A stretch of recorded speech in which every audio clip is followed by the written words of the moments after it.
প্রথম তোমার পরিচয় দাঙি ধরা।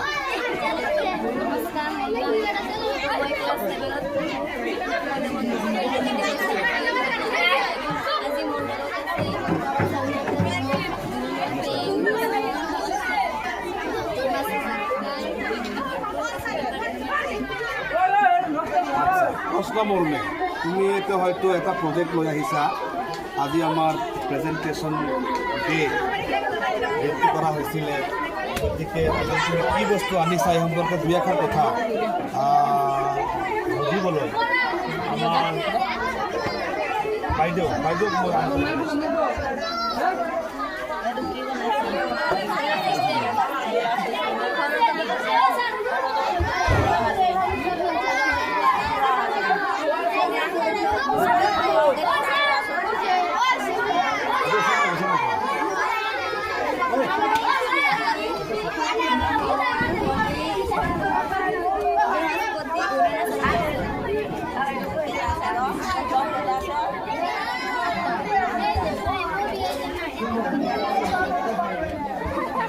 ধন্যবাদ। এই বস্তুটো তুমি যে বনাইছা পৃথিবীর কোনটো পৃথিবীতে কোনটো এইটো পৃথিবী ইউরেনাস কোনটো ইউরেনাস মোক দেখাই দিয়া কোনটো ইউরেনাস এইটো ইউরেনাস। আচ্ছা এই প্রজেক্টটো বনাওতে তোমার কিমান সময় লাগিছে? 2 দিন লাগিছে। বহুত কষ্ট কৰিছা আৰু এওঁলোকে হেল্প কৰিছে, তোমাক হেল্প কৰিছে না? হেল্প কৰিছে নে? হেল্প কৰিছা, ধন্যবাদ। এওঁলোকক এই প্ৰজেক্টটো আজি প্ৰেজেণ্টেশ্যন কৰাৰ কাৰণে মই ধন্যবাদ জ্ঞাপন কৰিছোঁ। মোৰ স্কুলৰ নামটো ধন্যবাদ। তোমাৰ পৰিচয় দাঙি ধৰা।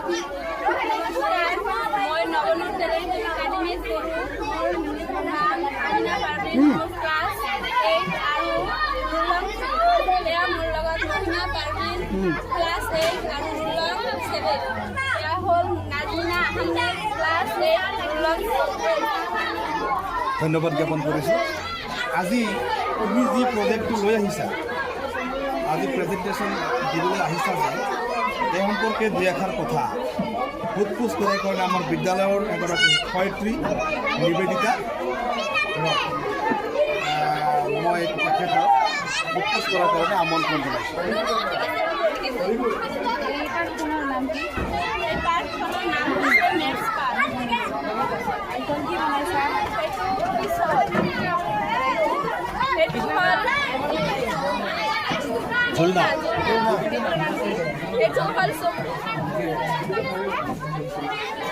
ধন্যবাদ বাইদেউ। তোমাৰ আৰু এটা বস্তু দেখা পাইছিলোঁ, ভাল লাগছে কিন্তু। এইটো কি বস্তু হয়?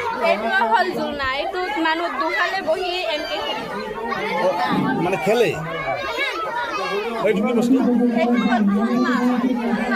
কোন মাপ যন্ত্র এইটোও নেকি? তাৰমানে তোমাৰ মেথছ পাৰ্কখনৰ এইটো গছ নেকি? আচ্ছা, তোমাৰ চিত্ৰ বহুত ভাল লগা হৈছে। মই তোমালোকক ধন্যবাদ জ্ঞাপন কৰিছোঁ। আহি আমি আৰু এটা গ্ৰুপক লগ পাইছোঁ। এই গ্ৰুপে কি আনিছে, কি প্ৰেজেণ্টেশ্যন কৰিছে আমি অলপ চাম। গতিকে এই গ্ৰুপৰ হেড কোন হয়? তুমি হয়। তোমাৰ সম্পূৰ্ণ পৰিচয় দাঙি ধৰা। নমস্কাৰ, মোৰ নাম শ্ৰী কৃষ্ণাংগ তালুকদাৰ। মই নৱানগৰ টেলেণ্ট একাডেমীৰ ছাত্ৰ। মই ক্লাছ 7ত পঢ়োঁ। মোৰ ৰোল নম্বৰ 4। মোৰ লগত আজি আছে পুলচান। নমস্কাৰ, ধন্যবাদ জ্ঞাপন কৰিছোঁ পৰিচয়টো শুনি পেলাই। আৰু এই সম্পৰ্কে যি প্ৰজেক্টটো আজি আনিছা প্ৰেজেণ্টেশ্যন কৰাৰ কাৰণে, এই সম্পৰ্কে প্ৰশ্ন কৰিব আমাৰ মেথছৰ শিক্ষক আব্দুল কুদ্দুছ। কি বনাইছা তুমি? সৌৰজগত কাক বোলে? চন্দ্ৰ আৰু 8টা গ্ৰহক একেলগে গ্ৰহ কেইটা?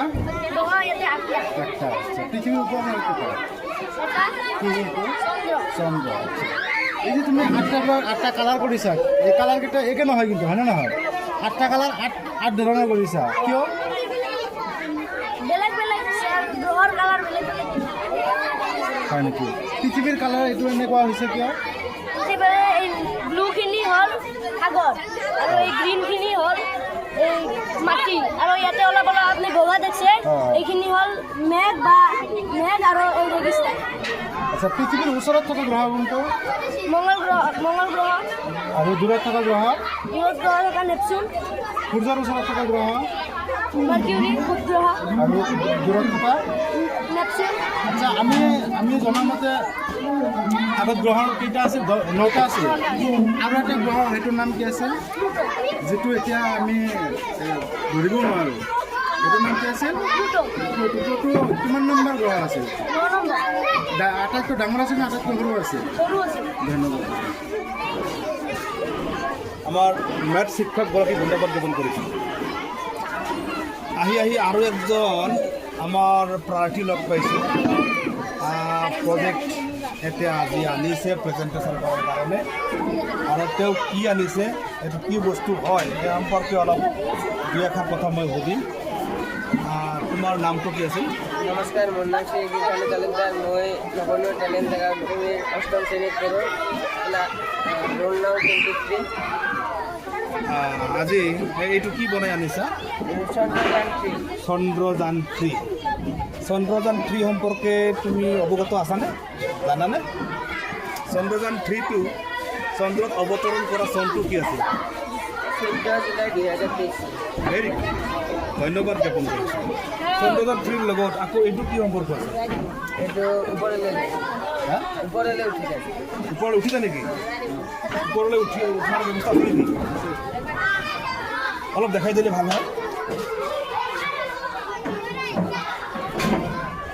ধন্যবাদ অত্যন্ত ভাল লাগিছে তোমাৰ উপস্থাপনটো ভাল লাগিছে চন্দ্ৰযান 3 ওপৰলৈ কেনেকৈ উঠি যায় সেইটোও দেখাই দিছে অত্যন্ত ভাল হৈছে আৰু এই প্ৰজেক্টটো বনোৱাৰ ক্ষেত্ৰত তোমাক কোনে সহায় কৰিছে তুমি অকলে বনাইছা অত্যন্ত ধন্যবাদ জ্ঞাপন কৰিছোঁ তেজে নহওক আমাৰ নৱনুৰ টেলেণ্ট একাডেমীৰ ফালৰ পৰা আজি আমাৰ যি কাৰ্যসূচী আছিলে এইটো হ'ল অন্তিম কাৰ্যসূচী আৰু এই কাৰ্যসূচী মতে আমাৰ ছাত্ৰ ছাত্ৰীসকলে কষ্ট কৰি যি প্ৰজেক্ট আজি প্ৰেজেণ্টেশ্যন কৰিছে আজি মই অধ্যক্ষ হিচাপে মই মোৰ এইখন বিদ্যালয়ৰ বা নৱনুৰ টেলেণ্ট একাডেমীৰ সকলো শিক্ষাৰ্থী লৈ মই আন্তৰিকভাৱে ধন্যবাদ জ্ঞাপন কৰিছোঁ আৰু শুভেচ্ছা জ্ঞাপন কৰিছোঁ ধন্যবাদ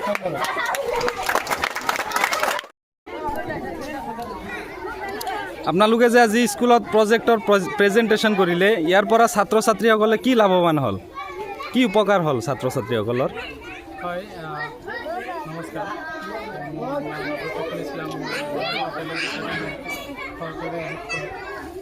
আজি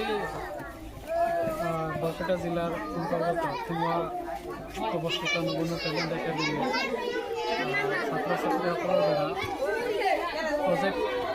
প্ৰজেক্টৰ এক্সিবিশ্যন আছিল আৰু ছাত্ৰ ছাত্ৰীসকলে বিভিন্ন ধৰণৰ প্ৰজেক্ট আপোনালোকে দেখা পাইছে চায়েন্স পাৰ্ক হওক বিজ্ঞান বা এয়াৰ পলিউশ্যন হওক বা সৰুতে হওক তেওঁলোকে নিজৰ চিন্তাধাৰাৰ ওপৰত ভিত্তি কৰি তেওঁলোকে ক্ৰিয়েটিভিটি দেখাইছে আৰু সেই মৰ্মে আমি বহুত উপকৃত হৈছোঁ আৰু নৱনুৰ টেলেণ্ট একাডেমীৰ ছাত্ৰ ছাত্ৰীসকলৰ যে টেলেণ্ট আছে সেইটোৰ পৰা আমি অৱগত আৰু পৰৱৰ্তী সময়ত আমি এই কাৰ্যকলাপখিনি আগুৱাই লৈ যাম